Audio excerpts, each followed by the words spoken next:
Long gone are the days of laughing at self-righteous dilettante and surge owners for their commitment to an environmentalist fad. Instead of fizzling out as it had in the 90s, owning an electric car in the 2010s had made you something of a status symbol. A decade later, and the white-collar EV ownership stereotype had finally begun to fade a few shades bluer.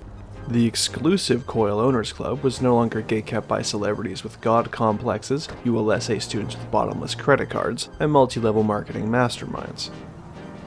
This new era of electrified urban gridlock is championed by a digital generation that embraces Web 3.0's data dystopic landscape as its own, taking full advantage of the system with an entrepreneurial attitude and a hyperdependency on automation, despite its relentless corporate march towards human and artistic obsolescence. Although the new world isn't always that scary, you see, we're still making fun of dilettantes. Aren't cars fun? Today's market is busting at its seams with electric crossovers and riding competitors. In desperation of appearing environmentally conscious, the manufacturers of old have vowed in unison to curb their addictions to the liquid gold that modern commercialism was cast in. But that wasn't always the case. You see, long before Obey exhumed the ominous name and electrified it like a folklore monster, and Coil made supercars that people actually cared about, the EV was given about the same recognition as a spin-off sitcom. The 2010s takes us back to an age when discourse was contaminated with slang like adulting, bae, and swag, instead of whatever the hell it's giving base pilled vibes low-key means. The Coil Voltic. Yep. It sure is something. Okay, look, if we check our biases at the door, the Voltic was a remarkable entry into the automotive market. Was the Coil the first commercially feasible modern electric car?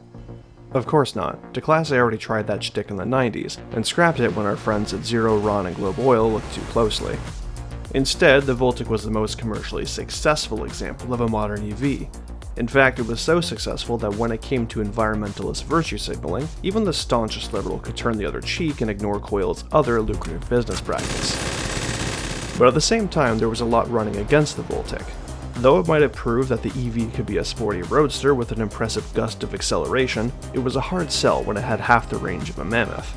The very technology that set it apart from the pack was also the metaphorical ball and chain it was shackled to, at least until cell technology and battery architecture improved. This meant your car could now stand you up like a date on prom night, only in the Voltic's case that meant being stranded in a town where people barely had dial-up internet, let alone a charging port.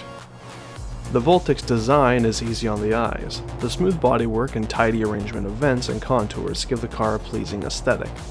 Though the Voltic can thank Ocelot for the good genes it was built on, considering it provided Coil with the signature lightweight roadster chassis. Coincidentally, Ocelot has entered the market with an all-electric hypercar of its own.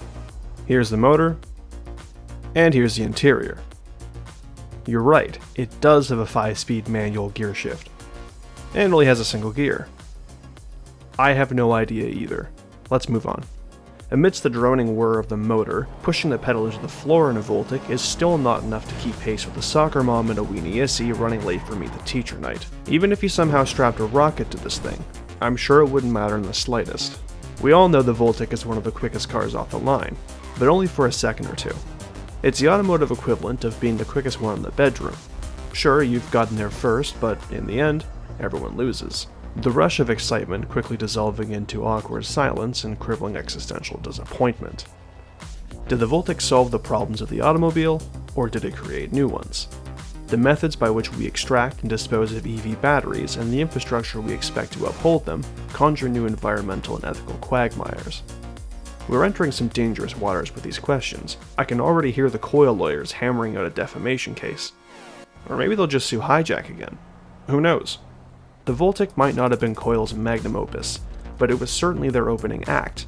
For better or for worse, the Voltic was a precursor responsible for inseminating the electric car craze across the world, something the RED-ITA would take full advantage of, propelling the American company beyond the trivial recognition of tank-mounted railguns and electric toothbrushes.